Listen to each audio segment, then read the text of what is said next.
Hoy empezamos el congreso con una ponencia del arquitecto Danco Arauz Totom. El arquitecto es formado en la Universidad Brás Cubas, en San Pablo, Brasil. Tiene estudios de especialidad y maestría en desarrollo sustentable y medio ambiente en la FLACAM de La Plata, Argentina. Diplomado en educación superior de la Universidad Católica de Santa Cruz.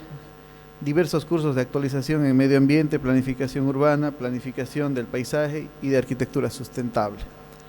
La experiencia profesional del arquitecto: trabajo como consultor ambiental con trabajos de fichas y manifiesto ambiental, diversos trabajos de planificación urbano-ambiental en Santa Cruz, Beni y Pando, actividad profesional independiente con proyectos o dirección de obras de arquitectura de diferentes clases, como ser viviendas, edificios, hoteles, iglesias, urbanizaciones, escuelas y otras tipologías arquitectónicas. Proyectos de arquitectura ecológica, manejo de tecnología apropiada con materiales alternativos y materiales como el bambú, suelo cemento y barro, empleo de instalaciones sanitarias ecológicas.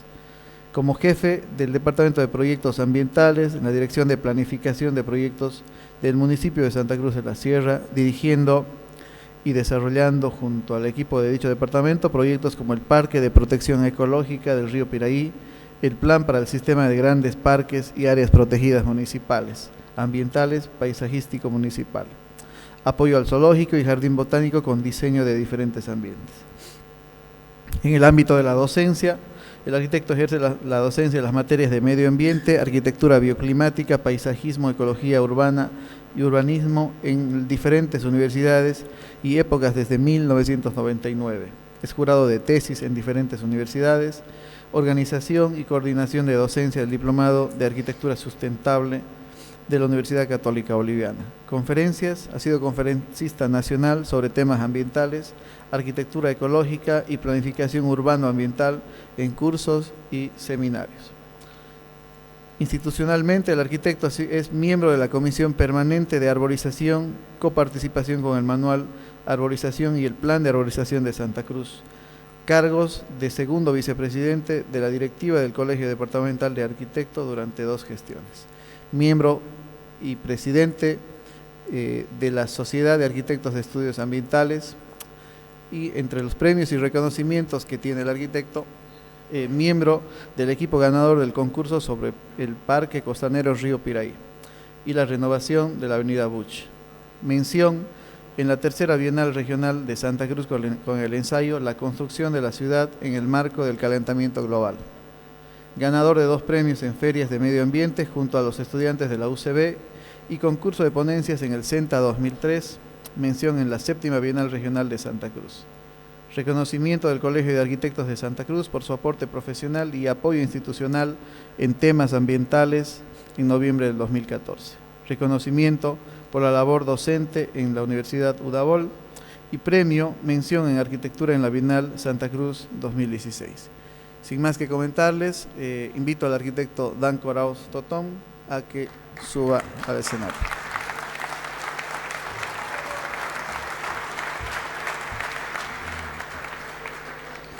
Bien, buenos días. Ya vamos por el segundo día de esta jornada, muy interesante, donde estamos exponiendo todo lo poco, lo mediano, lo mucho que hemos hecho en esta apasionante carrera que es la arquitectura.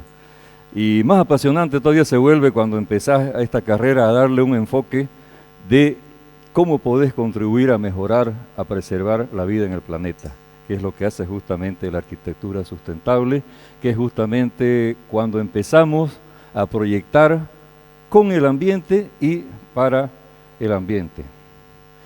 Antes de empezar a mostrar varios proyectos, ¿no?, con cómo se va aplicando, más esto es una experiencia personal, cómo vamos aplicando estos conocimientos, estas teorías a diversos proyectos. Cuando uno hace arquitectura sustentable, no siempre tiene que estar con el eslogan, con el sello ahí que diga, esta es arquitectura, sino implícitamente ya hay cosas naturales o que deberían ser naturales en nuestra forma de pensar y de proyectar, que ya deberían estar apareciendo en mayor o menor grado, dependiendo de las condiciones, el cliente, el presupuesto, etcétera, ¿no? Conceptos breves: el ambiente tenemos que entender como un sistema formado por elementos naturales, flora, fauna, suelo, el clima, que analizamos bastante en nuestros cuando hacemos estudios de sitio, y también por elementos artificiales, las ciudades, las vías, la infraestructura, la arquitectura también, entonces parte del ambiente, ¿no? Y están interrelacionados entre sí y son modificados constantemente por el accionar humano, muchas veces para bien y otras veces para mal. Y justamente en esa parte para mal aparece esto, ¿no? La crisis ambiental. El ambiente ahora se encuentra totalmente en una crisis terrible. Calentamiento global, cambio climático, contaminación, en fin, una serie de problemas ambientales que están desequilibrando esa relación entre sociedad y naturaleza que en algún momento se tuvo y en la antigüedad se tenía. Las culturas antiguas tenían mucho de eso, de tener esa forma de relacionarse en armonía con su ambiente, con su ecosistema. Esa forma de relacionarnos incluye también a la arquitectura y al hacer ciudad, al urbanismo de la ciudad. La arquitectura, como vemos estos datos de aquí, lamentablemente en algunos casos estamos contribuyendo, como dice este estudio del 1996, ya a tener un gran consumo energético y ser causantes también de un gran volumen, fíjense, 50% de emisión de gases de efecto invernadero, que afectan la capa de ozono y aumentan cada vez más el problema del cambio climático, contra el transporte y contra la industria propiamente dicha. Es decir, aquí está el uso de materiales cuya fabricación genera contaminación, el ladrillo, la cerámica, el metal, todo va generando contaminación.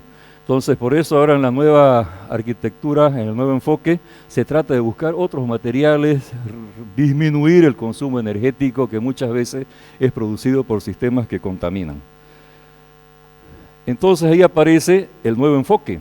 En las últimas décadas, hablo a partir de los años 60 para adelante y luego en el 80 con más fuerza a través del estudio del informe Brundtland, aparece el concepto de la sustentabilidad o la sostenibilidad. Hay discusión en estos aspectos, ¿es sustentable, qué es lo mismo, no es lo mismo? Particularmente, y por lo que yo he podido ver, casi son dos conceptos más un tema de traducción que apuntan casi a lo mismo, a la búsqueda de preservación de nuestra vida en el planeta, viviendo, progresando siempre, pero en armonía con el ambiente. Y ahí aparece este esquemita donde tenemos que antes la arquitectura la veíamos como el tema de forma, función y tecnología. Ahora aparece una cuarta variable que es lo ambiental, lo sostenible también. Entonces son 4 elementos que ya tengo que pensar yo al momento de hacer mi proyecto, al momento de hacer mis premisas, inclusive al momento de hacer el partido, el análisis, ir entendiendo cómo es ese ambiente. Y un poco lo que les voy a contar. Antes de eso, hay un término que me gusta usarlo, el nuevo chip. Ahora todo es chip, ¿no? Chip al celular, chip a la computadora, hasta las personas ya le están poniendo chip a los animales para rastrearlo. Entonces también la arquitectura se está poniendo un nuevo chip, que es justamente la sustentabilidad, que es justamente lo ambiental. Y ese nuevo chip no es solamente una idea de unos cuantos. Fíjense, las Naciones Unidas empiezan a decir que para luchar contra el cambio climático, los expertos de la ONU, hablan de varias medidas y entre ellas la construcción de edificios verdes o ecológicos, sostenibles, bioclimáticos, como querramos llamarlo, ¿no?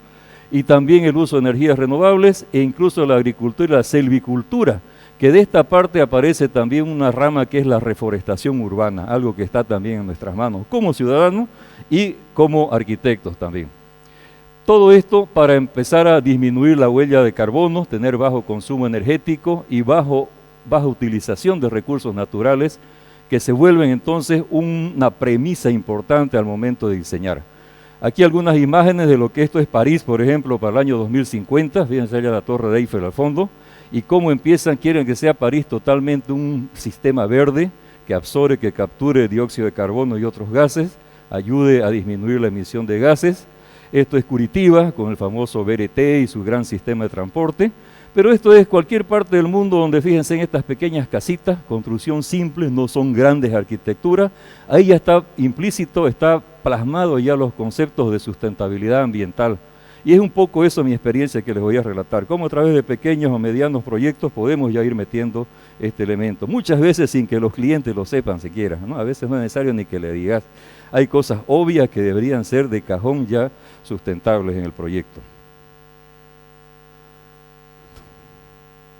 Territorio, agua y vegetación.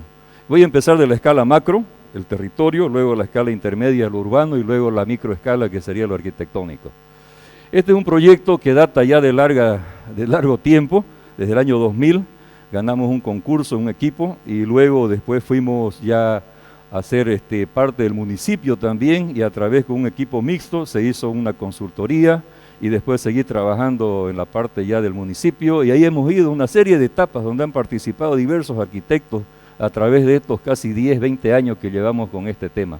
Rubén Pérez, un gran ambientalista, dice que los proyectos ambientales no son rápidos, son a veces como un velero que van de acuerdo a los vientos, y en algún momento tienen que parar en el puerto, luego retomar su camino, hasta en un momento llegará al final. No son grandes proyectos pesados que quieren como un Titanic querer avanzar rápido, porque corren el riesgo de chocarse con un iceberg y hundirse, ¿no? Entonces, eso es parte de la sustentabilidad del proyecto también, y de la paciencia que tenemos que tener. Bien, este es el caso de Santa Cruz de la Sierra dentro del contexto metropolitano, ¿no? Guarnes, Colpa, Bélgica, Urubó, todos los municipios que hacen el contexto metropolitano, donde la idea es que el río Piraí y sus orillas sean un corazón verde de la metrópoli, con una calidad de agua tolerable y con el manejo de su vegetación a ambos lados como sistema de protección contra las inundaciones, preservación de la biodiversidad de toda esta fauna que se ha ido refugiando en este cordón de acá, y también como un sistema de recreación, que fue utilizado siempre por nuestros antepasados. Todavía los de mi generación y un poco posterior, todavía íbamos al río, ¿no? Cuando la ciudad llegaba hasta el segundo anillo solamente, íbamos al río a pasar todo el día en familia, con los del barrio, a jugar pelota en sus playas. Un río que no tiene mucha agua, pero que en este calor es un gusto meterse, aunque sea con el agua hasta la rodilla, jugar pelota, hacerte un locro acá, un asado, cualquier cosa acá, ¿no? Tiene mucha potencialidad. Hay una zona de las cabañas que falta ordenar, pero que hay una muestra de la gastronomía local muy excelente. Hemos recorrido en nuestros trabajos acá durante varios años, explorado metro a metro, hemos descubierto estos arroyos increíbles, unas lagunas, unos curichis acá entre medio de esto, gran variedad de flora y fauna, pero también tiene conflictos, como la riada de 1983 que centró a toda esta zona de aquí hasta Equipetrol, y constante peligro de deforestación, residuos, asentamientos, incendios, etcétera. La ciudad creció dando la espalda al río, entonces a partir de cierto momento el municipio decide encarar una nueva visión de volver hacia el río, dar la cara, y por eso es que aparece este proyecto.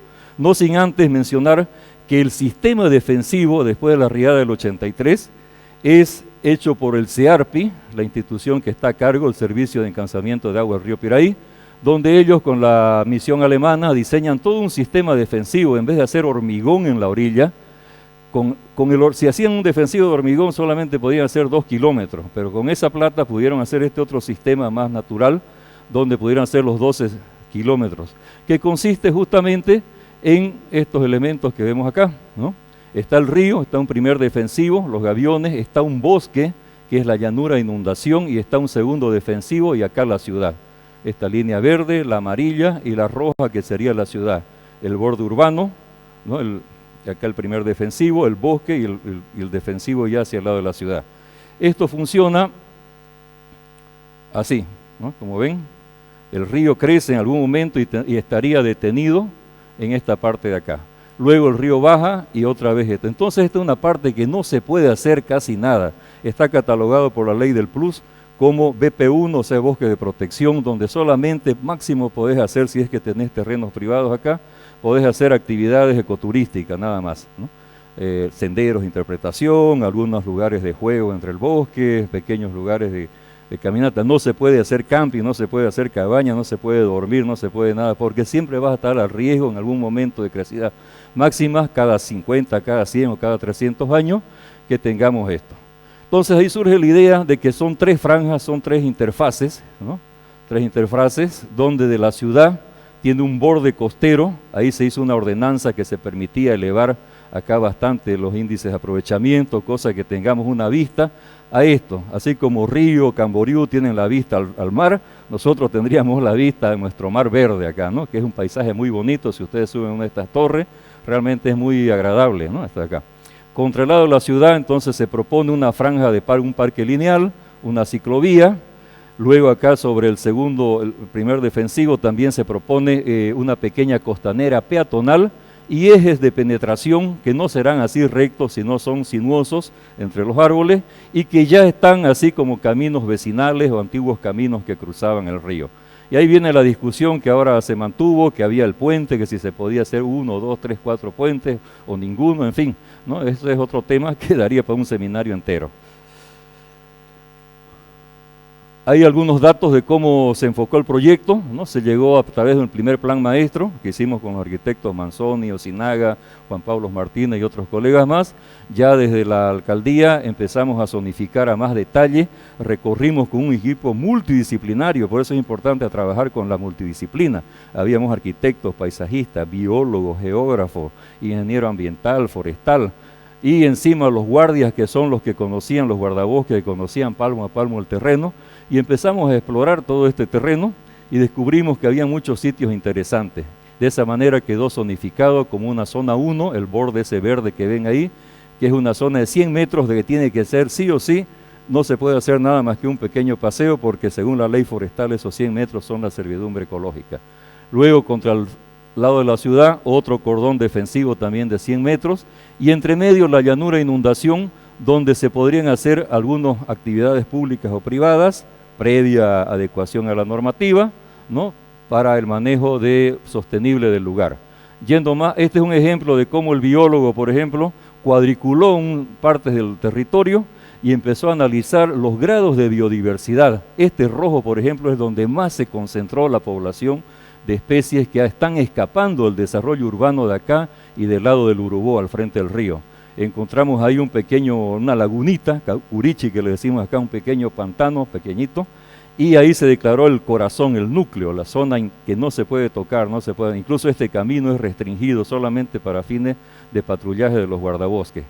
Y así empezamos a ver zonas donde se podía hacer. Entonces el proyecto, por eso estoy proyectando con el ambiente, tenemos que entender el ambiente, cómo son sus ciclos, cómo funciona ese ecosistema. Si no sabemos el todo, tenemos que apoyarnos en biólogos y en otras profesiones afines, ¿no?, al tema, sea un equipo multidisciplinario. Y en el usuario también que conoce el lugar.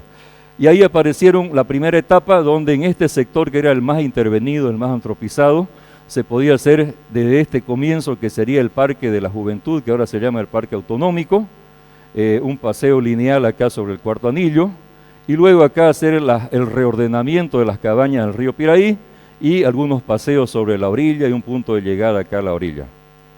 Parte de eso ya se ha implementado, otra parte ha quedado, digamos, ahí en espera, en stand-by. Esperemos que algún momento otra vez este proyecto empiece a navegar y a continuar avanzando. Algunas ideas de qué es lo que se planteaba, ¿no? El reordenamiento de las cabañas. Fíjense, al principio cuando llegamos ahí, los cabañeros estaban a la defensiva, nos esperaron el grupo, toda la gente asustada, con abogados, con todo ahí, pensando que íbamos a ir a sacarlo. Entonces ahí empezamos con la primera y la base de la sustentabilidad, que es la sustentabilidad social. Vos tenés que hablar primero con el usuario, tenés que consensuar con él, tenés que ponerte de acuerdo, entenderlo, ser flexible en algunas cosas. No significa que el proyecto lo vas a anarquizar, que va a perder el ritmo. Como dice Rubén Pesci, el proyectista es el que sabe llevar el timón del barco, pero en algún momento tendrá que ir al favor del viento, en otro momento en contra de las olas y así seguir navegando. Entonces aquí se ve, por ejemplo, algunas fotos, ¿no?, cómo están las cabañas, todavía le falta mucho, es un lugar tradicional, pero que deja mucho que desear, digamos, en el aspecto de diseño y de higiene. Y luego cómo empezamos a hacer mesas de trabajo, consenso, y al final terminamos de grandes amigos. Yo ahora me encuentro con varios de los cabañeros y me dicen, arquitecto, ¿cuándo va a ir a comerse allá un soncito? ¿Cuándo va a ir a comerse ahí vendés hasta tatupi, ya carne de monte, todo lo que querrás acá, ¿no? Un lugar muy interesante. Entonces algunas ideas, cómo ellos fueron aceptando moverse de esto de acá que están pegados, tendrían que estar fuera de los 100 metros, y empezar a reforestar la zona con especies frutícolas y otras especies. Algunas ideas de cómo se podría reordenar las cabañas en base a tecnología del bambú. El bambú es un material muy noble, muy flexible, en 3 años ya está grande, no tenés que esperar 10, 20 años como la madera.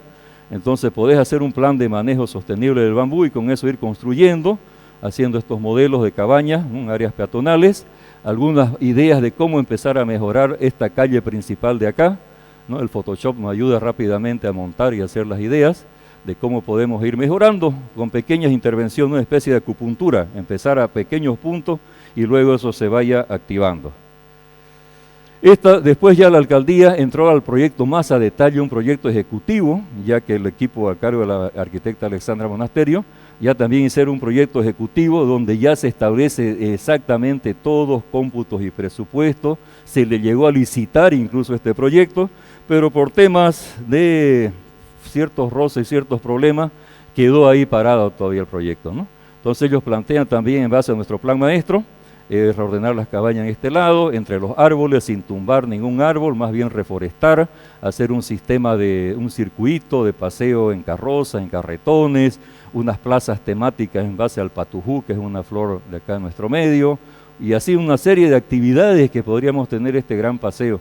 Queda aquí, a 5 minutos del centro. En vez de irnos a comer a un restaurante, podríamos ir ahí a comer, pasar la tarde, almorzar, pasarla muy bien en la familia o con las visitas. Algunas otras de los proyectos que planteamos aquella vez, el parque tendría un paseo peatonal cada 50 metros o cada 100 metros según las zonas, estos pequeños módulos donde es un módulo de seguridad, tenés baño, tenés un snack, tenés un lugar de vigilancia para empezar, porque aquí hay un problema de inseguridad en esta zona, ¿no? Y luego el defensivo y un paseo costanero, un poco acá emulando a Burle Marx, ¿no? En la costanera de Río de Janeiro.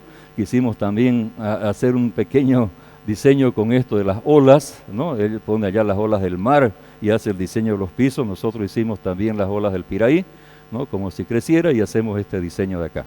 Algunas ideas, aquí está el biólogo, está Robin, otros los ayudantes.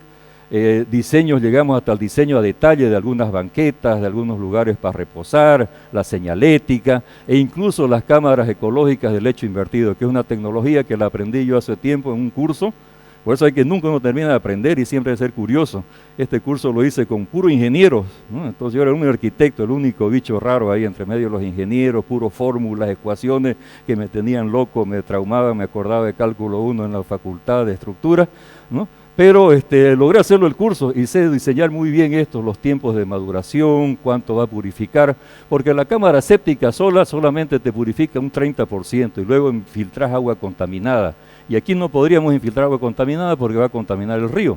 Entonces de esa manera hay una segunda cámara donde ya hay una purificación aeróbica y ahí ya empieza a oxidarse el agua y empieza a entrar un agua con 10%, o sea, casi ya sin contaminación esa agua, ¿no? Entonces un pequeño, y eso más bien siempre me andan llamando para este tipo de diseño, por eso uno tiene que ubicar qué cosas podés ser especialista y empezar a trabajar en esas cosas acá. Bien, y tiene una serie de proyectos complementarios esa zona, ¿no? Como el paseo de los mitos y leyendas de la selva, empezar a tematizar, digamos, un paseo en el bosque, y entre medio hay muchas leyendas que tenemos acá en el oriente sobre la selva, el coquino de los guaraní, el bibosi y el motacú, una serie del guajojó, y empezar a representarlas entre medio de paseos a pie o estos sistemas de paseos aéreos de acá, ¿no? Parque de las Tradiciones, siempre esto se hacía en espacios libres que quedaban, que no había arborización, no había árboles. Entonces el paseo de las tradiciones con nuestras leyendas, el carretón de la otra vida, la viudita, etcétera, ¿no? Juego de palabras típicas, el palo encebado, el jocheo de toro, los bailes típicos, en fin, también otro proyecto interesante que tenemos planteado para el lugar. O sea, cultura es parte de la sociedad y la sociedad es uno de los componentes de la sustentabilidad, lo social, lo económico y lo ecológico. Y para terminar esta parte, hay paseos arborados sobre el Cuarto Anillo, y todo el sistema de infraestructura hecho en bambú, estaba diseñado todo en bambú, ¿no? Elementos, el patrón de orillas de río donde crece el agua y el agua puede pasar por debajo, y tranquilamente ahí tenemos nosotros arriba las oficinas y no nos afecta. Incluso la ingeniera ambiental llegó a diseñar sistemas de trampas para evitar que la basura arrastrada en los canales llegue al río. Entonces hay unos sistemas de trampa, unos peines, unos filtros que empezó a diseñar en ese momento, ¿no? O sea, está el proyecto bastante completo. Esperemos que en algún momento se retome y se vaya implementando. Otro proyecto también de territorio, agua, es en Beni, una experiencia muy bonita que tuve. El Beni ya es una zona que tiene parte selva, pero la gran parte tiene llanuras, pampas, como ven acá. Estas pampas se llenan de agua periódicamente, es parte de su ecosistema, hay que entender el ecosistema. Entonces, Tiene la laguna Suárez acá un componente interesante, cerca a Trinidad, un espejo de agua de unos 4,5 kilómetros por 2 de ancho, donde está 5 kilómetros de unidad, un lugar donde va la gente a bañarse, pero cuyas orillas están empezando a ser usadas desordenadamente. Están construyendo en su orilla, cuando la ley forestal te dice que tenés que estar mínimo a 100 metros, no hay uso de las normativas, puede haber riesgo de contaminación. Esta laguna no es natural, es una laguna artificial, imagínense ese tamaño, 4,5 kilómetros por 2 cavada. ¿Por quiénes cavaron eso? Antiguamente en estas pampas existió lo que se llama las culturas hidráulicas de mojos. Pueden buscar en internet, es muy apasionante este tema, recién está estudiado a partir de los años 80 por los alemanes. En esta zona empezaron a construir pirámides de tierra, cavaban alrededor, hacían canales y lagunas, y con esto hacían sus pirámides y ahí vivían. Llegaba la inundación, como ven esa parte, ¿no? Y ellos tranquilamente en sus islas. Bajaba la inundación, época de sequía, y esas lagunas y canales quedaban con agua, y ahí tenían peces, tenían agua para tomar, en fin, se garantizaban su sustentabilidad a través del tiempo. Esta zona es arqueológicamente muy interesante, está la laguna, hay unos canales que habían de alimentación, estos puntos rojos que ven acá son estos restos de lomas que ahora se han sido cubiertas por vegetación, y en fin, hay que entender el territorio. Yo entendí que el territorio era sujeto a inundaciones periódicas de diversos niveles. En ese sentido, entonces, la pregunta era, ¿cómo puedo hacer una costanera? ¿Cómo puedo organizar la parte turística para que en algún momento no haya problema con el agua?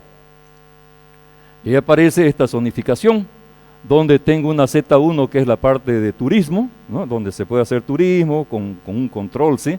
La Z2 que también hay personas que viven acá, pero que tendría que ser muy restringido su uso, y la Z3 que con los estudios de los biólogos determinamos que esta parte aquí se juntan aves, moluscos, en fin, es la zona de reproducción de los animales en el ecosistema. O sea, esa parte no se puede tocar, no se puede hacer nada ahí, porque fregás la flora, fregás la fauna. Entonces a partir de ahí aparece este pequeño plan donde está una costanera, habían terrenos ya aprobados por el municipio sin ninguna restricción, entonces ahí planteamos hacer los 50 metros que dice la ley forestal, que tenemos que dejar libre, solamente para servidumbre ecológica, y en algunos puntos no podés negar lo público, porque todo esto es privado, entonces generar un sistema de entradas donde habrían estos balnearios, ¿no? Públicos acá con una mínima estructura, o este diseño que ya tenía el municipio, que también fue incorporado al plan, que nos los pasaron ellos, de un sistema de mirador. Y fíjense, todo en tecnología de palafito, todo elevado, porque en algún momento eso se llena de agua. Entonces ahí ya es un tema hasta tecnológico, cómo puedo construir, qué tipos de fundaciones voy a llevar en ese lugar, cómo podré cavar en el agua, eso es un sistema que requiere bastante técnica. Bien, otras partes del sector privado estaría organizado entonces en parcelas, donde ceden la parte de adelante para el uso público, la parte. En algunos lugares tendríamos equipamiento como el centro de interpretación. Esto es plan maestro, no es el diseño final, es un plan maestro, da las pautas. Esto ya a nivel de diseño puede modificarse, mejorarse o mantenerse, ¿no? Entrar ya al detalle.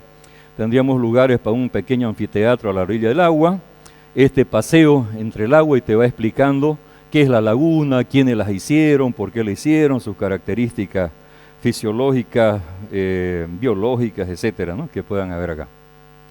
Y acá ya una lámina más técnica donde se dan pautas, lineamientos, criterios arquitectónicos para que los privados y lo público se pueda hacer solamente bajo estos patrones ambientales, que sería rescatar el concepto de las lomas, esa que les mostré de esas civilizaciones antiguas, con una cota de 1,5 que se establece el registro hidrológico, una cota máxima de inundación, o si no en sistema de palafito, que también se usa en el Beni, mucho en la orilla de los ríos, los pobladores, es algo natural de ellos.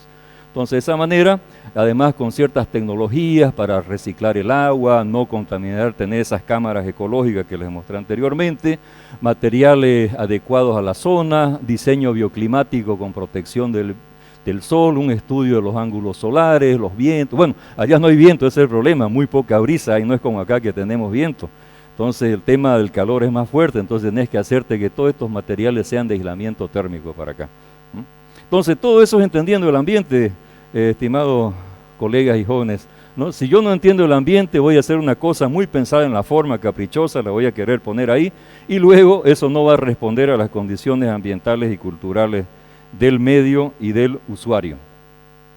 Otro proyecto en Trinidad, un plan que hicimos con la consultora Arcplan del arquitecto Álvaro Chirinos, en sociedad. Hicimos este plan, Trinidad está acá, entonces hubo una convocatoria, nos presentamos y nos adjudicamos el trabajo, y hacer todas las zonas verdes que necesita Trinidad que estaban abandonadas, igual hacer un plan maestro que dé lineamientos para cómo se podría intervenir ya en un diseño a detalle. Y ahí aparece entonces el arroyo San Juan, aparece la parte de la laguna, aparecen estos otros lugares, buscar qué tiene Trinidad de potencial verde y incorporar en una red de parques y paseos, ¿no?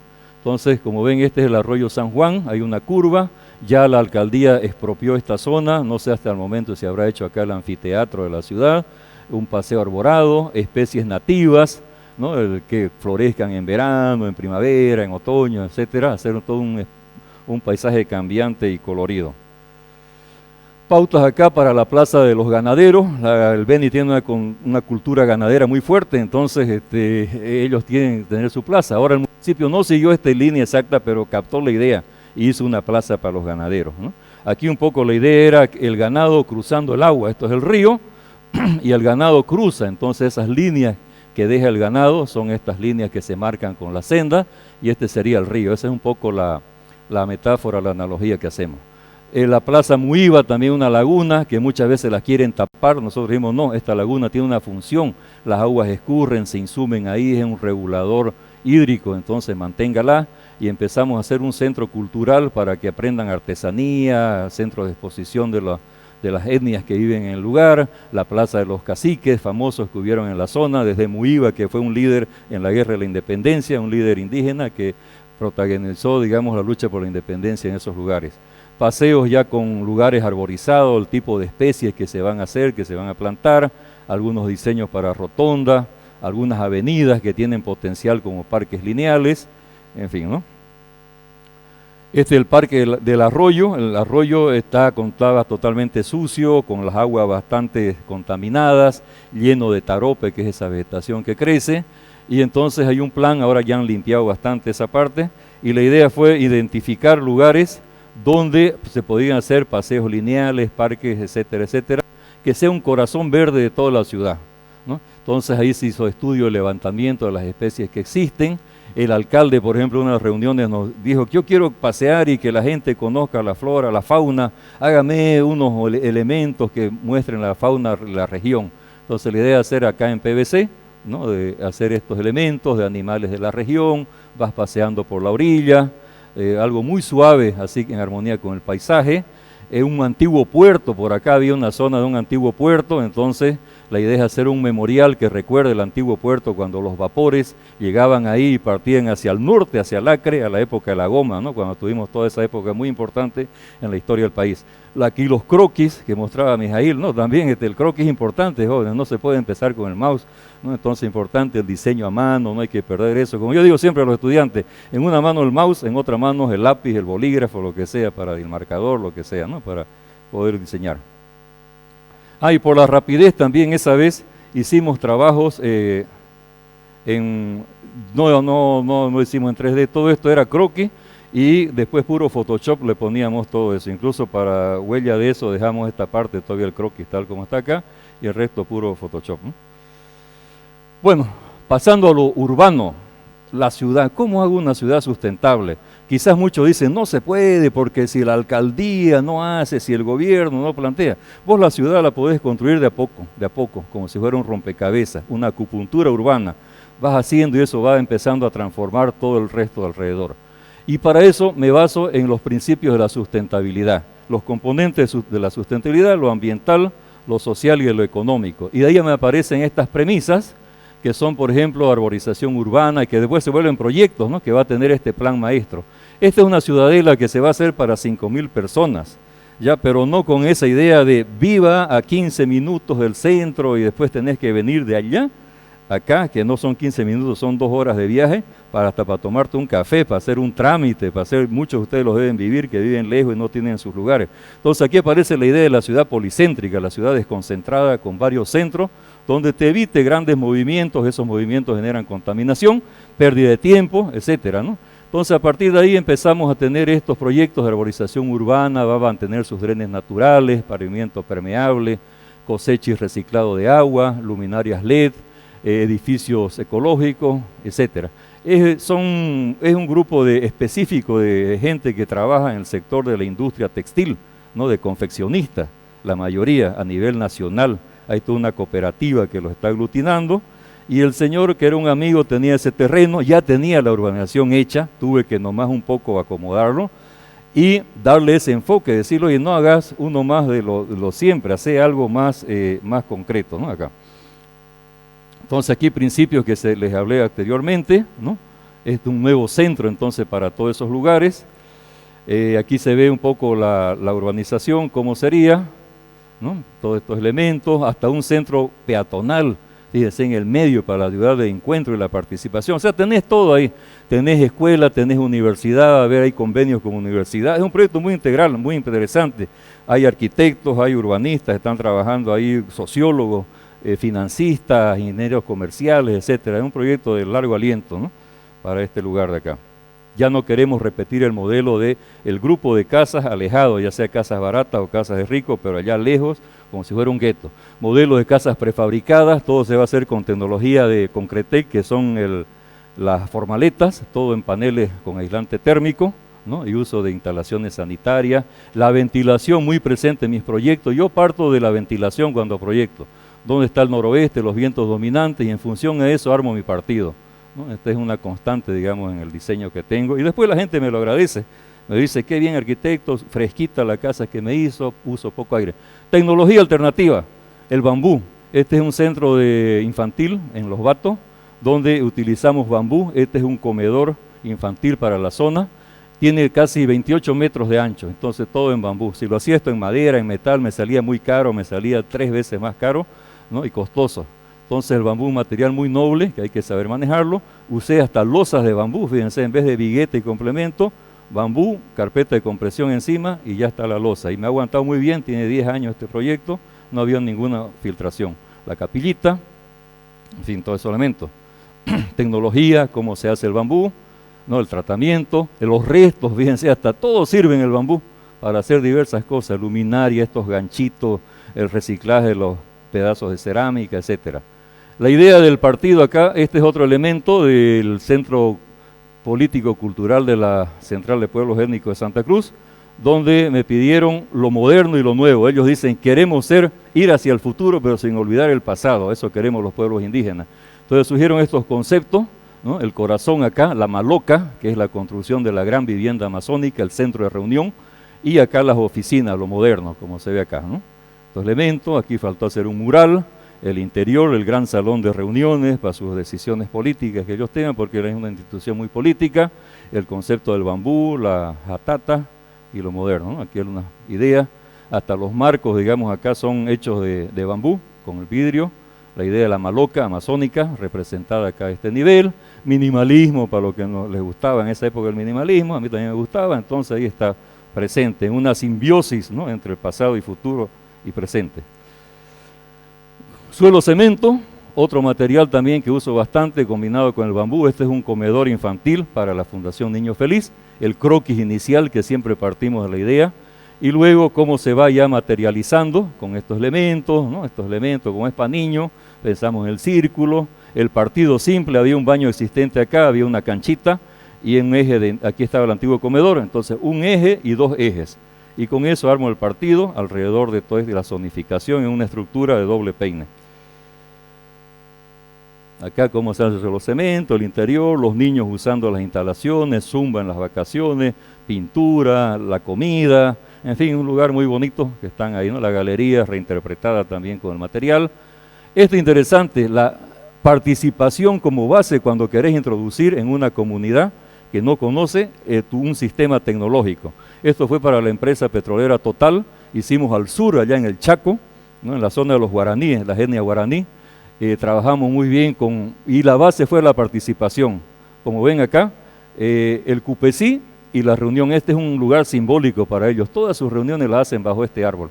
Ahí entramos, ahí empezamos a diseñar, la computadora duró un día, ahí tuve que estar varios días, ahí no había agua, no había luz, no había motor de luz, no había nada.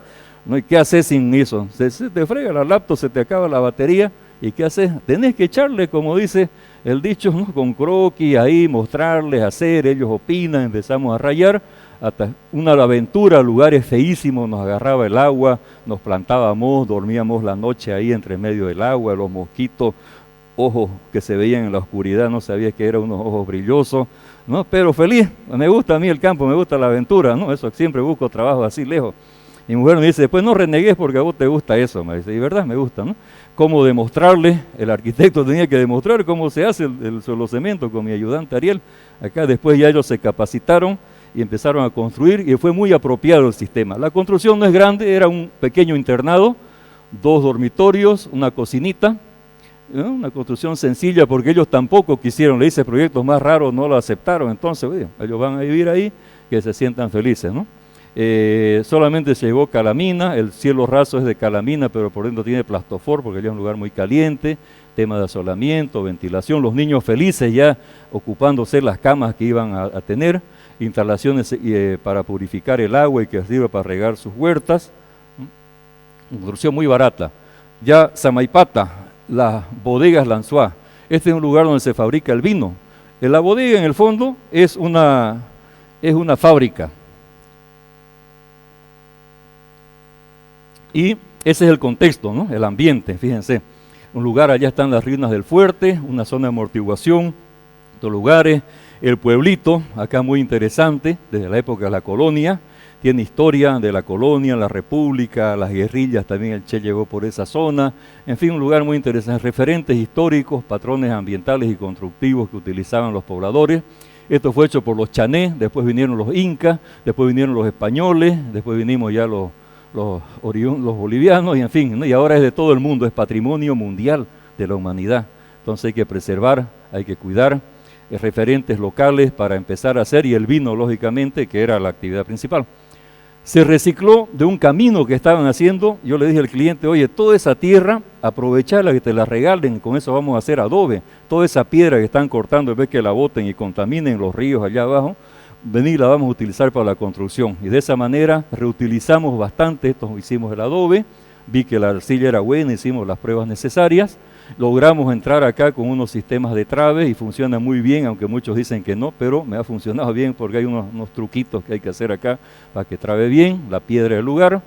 Y bueno, y ahí va apareciendo, ¿no? Ese contexto, fíjense esa belleza de paisaje, que están los viñedos, más de 13 cepas, Malbec, Cabernet, Pinot Noir, etcétera, una serie de vinos y materiales reciclados. Él tenía unos troncos ahí, venía esos troncos, tratamos lo más que se puede, hacer un edificio con baja huella de carbono, de bajo impacto ambiental. La idea era hacer una casona. Yo primero hice unos diseños muy locos, muy de vanguardia, pero por temas de marketing dijeron ellos, no, tiene que ser una casona de la zona, reinterpretar eso. Y entonces hicimos eso. Mis otros diseños minimalistas y vanguardistas quedaron archivados, ¿no? Aquí está la Malbec, una de las cepas que más me gusta, ¿no? En estos lugares, y aquí uno entra, disfruta del paisaje mientras va saboreando el vino. Por si acaso el proceso es que acá entra la uva en estos lugares y es un proceso lineal, donde empezamos a producir, acá se produce y luego baja adentro a la cava y después se sirve acá, ¿no? Y aquí los turistas entran por este lado, o sea, hay que estudiar las circulaciones, las visuales, varios elementos, ¿no? Entonces aquí está en la cava, está la fábrica acá arriba, los lugares de degustación. Este era un tronco viejo que había en la zona, también lo reutilizamos, ¿no? Todo rústico, piedra del lugar. La vista, fíjense, estás tomando tu vino, saboreando el vino, tu comida, y vas viendo el paisaje, el atardecer, etcétera, ¿no? Un lugar muy interesante, muy bonito. Casa de Locoró, pongo este ejemplo porque esto me gustó mucho este proyecto. El dueño era un amigo mío, médico, su esposa una activista del colectivo Árbol también, una activista ambiental. Entonces no querían tumbar el árbol. Ya había un arquitecto que le dijo, tumbemos ese árbol y hagamos la casa adelante, porque uno quiere que se vea su obra, ¿no? Pero interesante que tanto aquí ni yo, ni los clientes querían que se vea su casa, querían que se vea en primer plano su árbol, el locoró, que tiene esta fruta muy sabrosa, muy típica de nuestra zona. El partido igual, establecimos alrededor del árbol 2 ejes, y sobre eso la casa, el área de servicio y el patio, porque acá el patio es un tema muy fuerte, el patio y la galería son elementos más importantes que la sala todavía, que el comedor. Ahí se hace la vida, ¿no? Entonces fíjense la casa como está acá. Y estos elementos, la ventilación, siempre pensando en la ventilación cruzada, control del asoleamiento, aislamiento térmico. Aquí está el árbol, un almuerzo un domingo en la tarde, 35 grados, acá bajo la sombra 24 grados, sin aire, tranquilo, ¿no? Disfrutando ese almuerzo. Detalles de la casa, después ya podés hacer tus caprichos, tus ideas, ¿no? Y de acuerdo a la tendencia que estás usando, etcétera. Iglesia, San Martín de Porres, la inspiración, la metáfora, algo que simbolice la espiritualidad, el Espíritu Santo y la luz. En este caso, pero no hice pues la iglesia en forma de la palomita del Espíritu Santo. Eso simplemente una inspiración para después eso geometrizarlo. Y la geometría era un cilindro encastrado con un triángulo plegado así encima, ¿no? Ese es el concepto formal. Luego el estudio de ventilación, las etapas que se va a hacer esta parroquia. Fue un trabajo comunitario muy importante, costó más de $120,000 en la época y todo fue a puro pulmón. Toda la comunidad de la parroquia San Martín puso desde una bolsa de cemento, yo puse el trabajo, en fin, todos colaboramos y se logró esto. En unos 4 años llegamos a hacer esta parroquia, una arquitectura expresionista, ¿no? Todo metálico, el ingeniero Lessing Hoyo, muy capo así para diseñar estos grandes pórticos de metal de chapa doblada, el manejo de la luz, recopié con la distancia que hay, el tema de los góticos, ¿no? A las 5 de la tarde los góticos tenían sus murales, entraba la luz a la iglesia y bañaba, más el incienso y generaba toda una atmósfera en la Edad Media. Acá, digamos, no eran iglesias de 80 metros, pero sí de 20 metros, pero igual a las 5 de la tarde, que es la misa principal los domingos, igual entra la luz y crean vida en estos murales, estos vitrales del arquitecto Alcalá, que tienen todos pasajes bíblicos, ¿no? Le gusta mucho a la gente, eso es lo que me gusta cuando hago un proyecto, que después le guste a la gente y lo use y diga que es muy bonito arquitecto lo que hicimos y nos gusta todo y lo usamos a todo, ¿no?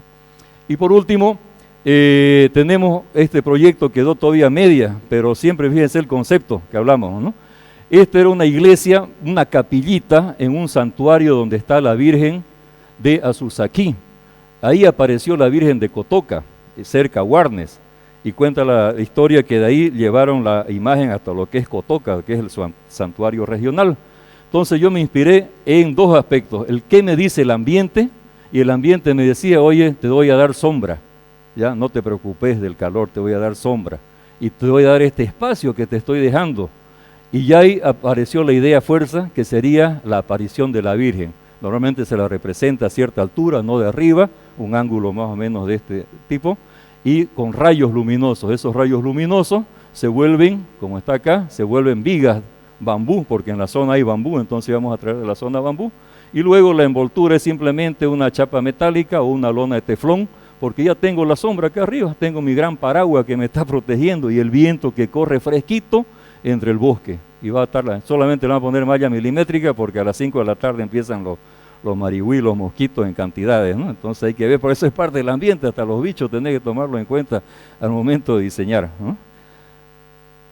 Y por último, la experiencia académica. Este es un proyecto que me gustó mucho, había que hacer hotel ese semestre y todos eligieron terrenos planos y yo elegí a propósito de malo, en el buen sentido, porque aprendan cómo diseñar con el ambiente. No sé si habrá alguno de los estudiantes todavía de esa época. Y donde un terreno frente a la feria, fíjense, lleno de árboles, y había que hacer un hotel con una torre y todos esos elementos. ¿Cómo, profesor? No se puede. Mire, a los otros le han dado un terreno planito y sin un árbol ni nada, ni pasto siquiera. No, aquí vamos a hacer, vamos a aprender. Lo primero, entender al ambiente. Ahí fuimos, aquí está Robson y hay otros más también. Fuimos, estudiamos, tuvimos la suerte que una de las chicas, Evelyn, tenía a su enamorado que era ingeniero forestal, entonces ella también manejaba estos temas de censo arbóreo, y con él nos llevó, hicimos el censo arbóreo, donde se identificaron todas las especies, y se determinó, él mismo nos dijo que 3 árboles de ahí podían caer, porque ya estaban 2 con hongos, que cualquier rato se caían, a otro le había caído un rayo, y se vio caer también en las primeras ventoleras de esta época. Entonces, ahí empezamos, ahí estaba el proyecto, ya. Te metés debajo del árbol y salís con una torre en algún lugar, ahí te metés todo el programa. Y luego, ahí viene el criterio, son láminas de los estudiantes, cómo van haciendo, ¿no?, su partido, elementos, entre medio de esto hacer como unos containers, unos elementos, hasta dos. Tenés un dosel acá de 10 metros, perdón, de 15 metros en algunos casos, entonces podés hacer dos plantas, pero tenés que saber el sistema constructivo, no podés hacer cimiento corrido porque las raíces vas a debilitar, entonces son pequeñas estacas, llamamos pilotes de hormigón y unas vigas así elevadas, en fin, todo un sistema estructural también muy interesante. Y luego aparecen entonces estos elementos, ¿no? Esto es parte, incluso está en el libro de Nano Vaca, también fue lo que le mandé a Nano, ¿no? Esto de acá, esta experiencia muy interesante, después quedaron muy contentos los chicos, ¿no? De cómo podían entonces adaptarse sin destruir el ambiente, pero en otro caso alguien iba a decir, tumben esos árboles y luego hagamos el edificio y pongamos dos palmeritas y listo. Aquí no, aquí preservamos solamente cayó lo que tenía que caer. Y si el estudio me decía que no podía caer, ahí empezamos a hacer solo por debajo de la arboleda, nada más una especie de container, ese va a ser otro partido. Maquetas de estudio en el partido, cómo podría meterse la escala dentro de este proyecto de Leandro, ¿no? El alcalde del Plotter, ¿no? Ya tenía esas sus ideas, también interesante. Bueno, y muchos, realmente fueron trabajos muy bonitos que se hicieron acá, bajo el concepto de la matriz verde, de cómo ayudar a mantener el verde en la ciudad. Y listo. Entonces, buen proyecto ambiental. Significa entonces que no le tengamos miedo, jóvenes, al tema del ambiente. No nos asustemos, no pensemos que no sé la bioclimática, que no conozco el software, el Ecotec, que no conozco tal software. No, cosas como hacían los antiguos, como hacen los pobladores del campo. Oye, no son arquitectos, pero conocen el ambiente, tienen sensibilidad. Y eso es lo que tenemos que empezar a desarrollar, la sensibilidad, el ojo, el olfato, el ruido, empezar a ver, y de ahí con el poco conocimiento, mucho que tengamos, empezar a dar. Y aquí los pocos o muchos conocimientos se los damos acá en la universidad. Entonces no hay que tenerle miedo. ¿Por qué? Porque el futuro está en nuestras manos. Ese planeta, si no ayudamos los arquitectos que generamos con nuestras obras el 50% de emisiones de CO2, vamos a tener graves problemas después. Dice que si no se para el calentamiento global, en 5 años, perdón, hasta 10 años, 30, 50 años, podríamos llegar a 3 grados, a 6 grados y correría peligro a la especie humana, ¿no? Entonces la ONU, las Naciones Unidas nos lo dicen, ya tiene que ser algo natural en nosotros, como fue natural para todas esas culturas antiguas, proyectar con el ambiente. Bueno, eso sería todo.